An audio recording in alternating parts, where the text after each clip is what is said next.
Everybody is talking about this gentleman from Terre Haute, Indiana. You saw him steal the stage on America's Got Talent here recently. It is Richard Goodall. Richard, thanks so much for being part of this, sir.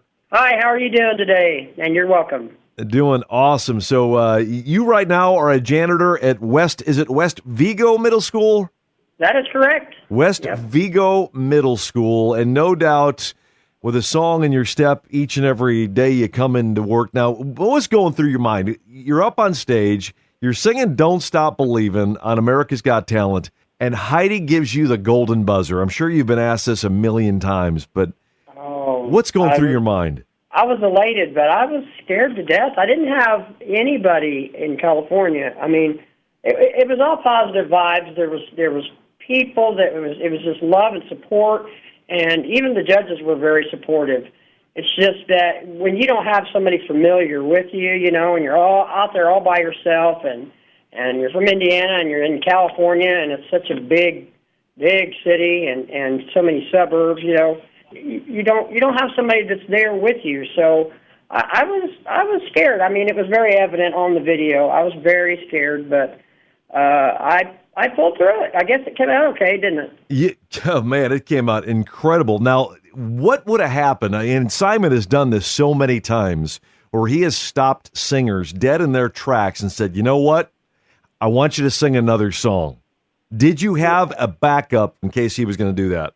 No, we did not. No, the music producer of the whole show, he was working with me, and then I have another music producer that's just for me, my personal producer. I was having trouble hitting those last two notes, and when I got up to sound check, I had some throat tea, I had some drops, and just relaxed. And when I hit the last two notes at sound check, and everybody just crowded around, they're like, "You hit the notes, you hit the notes." I was like, "Yep, I got it." And all of a sudden, the camera crews just come out of the woodwork and started filming me doing all different kinds of weird stuff. That's what they call it B-roll. But yeah, what you looked at on last Tuesday night was about 3 days worth of filming cut down to 9 minutes. Wow, isn't that amazing? And then people were asking me, you know, well, what's it look like? What did you do? What did you say? And I had to tell them, I didn't have any previous video to watch. I didn't get to watch the show. I was watching it at the same time everybody else was. Wow. Yeah. I had two watch parties going on here in Terre Haute, and I was with my Angie at her place, and we were watching it together, you know, just quietly. And they were texting me back and forth. They were like, "When are you on? When are you on?" I tried to stress to them, I do not know. I have not seen it. And it wasn't until Terry gave that comedian the golden buzzer, I realized they're not going to put two golden buzzers back to back. They are going to put my fat butt at the end of that daggone show. And they sure did. Make everybody wait for you, Richard, right? Yeah. You know, the first time I actually saw the performance, Richard, I didn't see the show live. I forgot all about, you know, we're big AGT fans, and I forgot AGT was even premiering last week. Yeah. And somebody posted your video, and I watched it, and I was here at the radio station watching this video. I'm like, I hope nobody walks by, because I'm like getting ready to openly cry here for this guy. And then when I went home, we had it recorded, so we watched it. I told my wife and daughter, I said, I'm telling you right now, when you see this gentleman sing, you're going to cry. I'm telling you right now, you will cry. And I watched them just to get their reaction. And then I watched it again. And every time I watch this, man, it just, for me to send chills and tear up, I mean, it's got to do the same thing to you, right? Absolutely, yes. Yeah. I mean, coupled with, everything happens for a reason. Me not having anybody there, it added to my nerves. And then I think, somehow when things are meant to be, so it added to my nerves, which added to the drama of the whole piece. Sure. And not only did I cry there, I cried at home, and I've just seen so many videos of people just crying. Why am I crying because of Richard Goodall's video, and I'm just like, I cannot wrap my head around all this. I mean, still, and I know I did it, but I still cannot wrap my head around it. I can't. I don't know. We were talking with Richard Goodall and still on the show on AGT with Don't Stop Believin' here recently. And was there a specific person or was a group of people that were responsible? I'm sure a lot of people said, you got to try it, but was there a group of kids that heard you? Who was the one that said, you know what, you got to go do this? Because I saw that you tried out in 2009 and didn't make it past the first audition. So something made you go back again 15 years later. What was that? Well, it was coupled by a few different things. I was married for 30 years, and my wife had passed away, and I'm so sorry. I had some downtime, and a fellow custodian posted he was going to be doing karaoke that night. He has a system, and I was like, I'm tired of just sitting here. I'm just going to go out and sing a few songs. And that was when I started doing, getting back into music again. And then in 2022, the end of the school year come up, and the teachers were like, this time, Richard, just sing whatever you want. And I said, how about Don't Stop Believin'? Well, I sang it. Some teacher teaching assistant was out in the audience. She filmed it, put it on her TikTok, but she didn't have very many followers, but somehow people started sharing it. And that was in 2022 when it went from Thursday night to Friday morning, went to 100,000 views. By the end of the weekend, it was at 1 million. And by the time it got to 3 million, Journey and Steve Perry commented on it. This was 2 years ago. Wow. So I think coupled with the kids saying, wow, you need to do something, and this TikTok video, I think it kind of propelled me to the forefront of, submitting and doing the Zoom calls, and you got to do. You have your music Zoom call, then you have a story Zoom call, and it's not. I mean, I'm not saying it's a hard process, but it is a process. Sure. And it's a slow process. I was supposed to be in season 18, and then for some reason it just dropped off. And then Howie posted me on his TikTok, and it was a big picture of his head with me sticking up singing the song to the kids at Davis Park Elementary. And then shortly after that, senior producer goes, hey, would you be interested in trying out for the show? I said, I've already done all my Zoom calls and stories. And he goes, you're kidding. I said, no. And shortly after that, I got scheduled for plane rides, and I was out of Indiana and heading to Hollywood, so to speak, Pasadena. That is amazing to me. When I hear the story, I envision in the back of my mind, I don't know if you've ever seen the movie The Rookie with Dennis Quaid.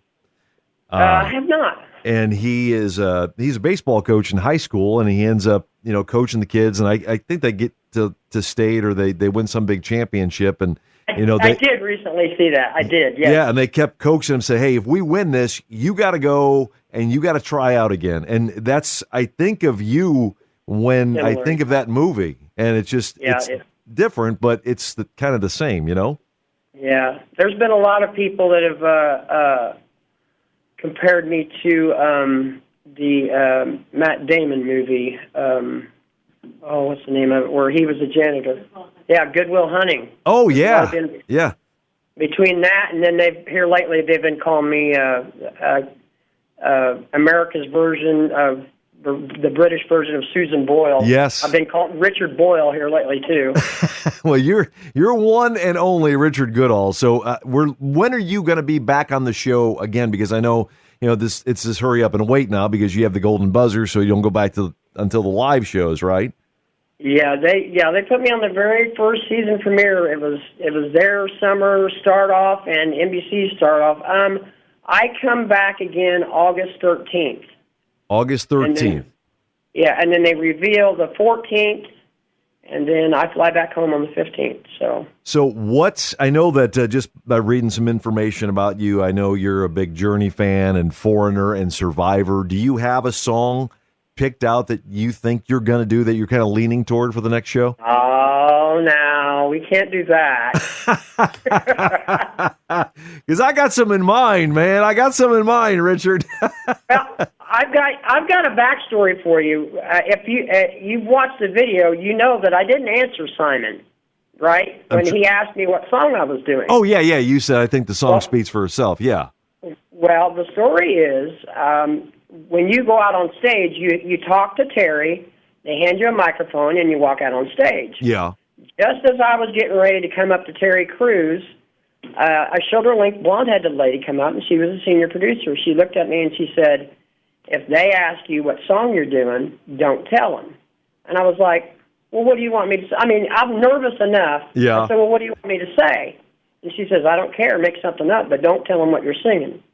I'm like, okay. So then I go to Terry. He's like, I got your back, man. Go out there. They hand me the microphone, and I say, he asked me who I am and all that, and all of a sudden he asked me, he says, Richard, what song are you singing, and why did you choose it? And Simon he owns AGT. Yeah. So I'm telling the big boss, no, I'm not going to answer you. Just no, you're just going to have to be surprised. And he's like, well, I'm not going to answer any more questions. Go ahead and just do it.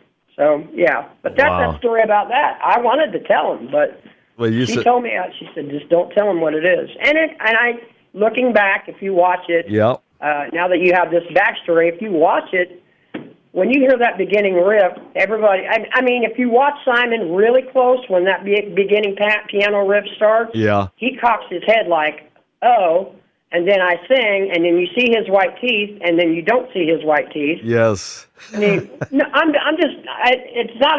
not saying this in a bragging way. It's just stuff that I noticed from the video, because I was so scared, I wasn't noticing any of this, not one bit. I was scared you can see I had my eyes closed a lot. I had my head down a lot.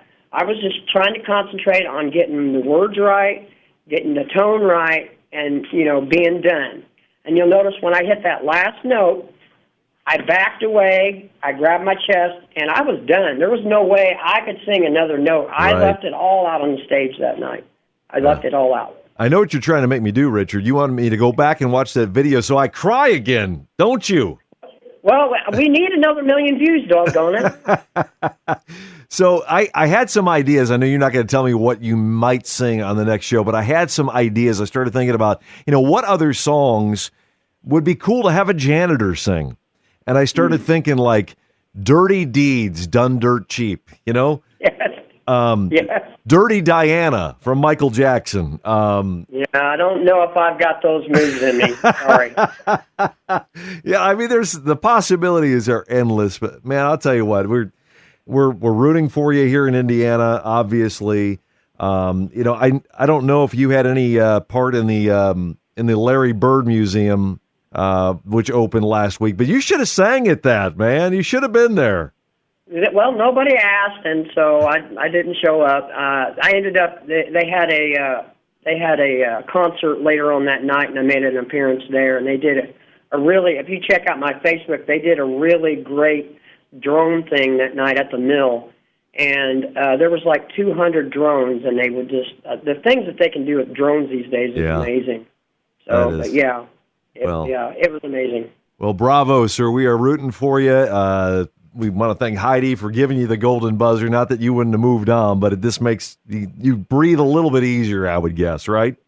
Yeah, and I did. Heidi just had her birthday, and I congratulated her and said happy birthday.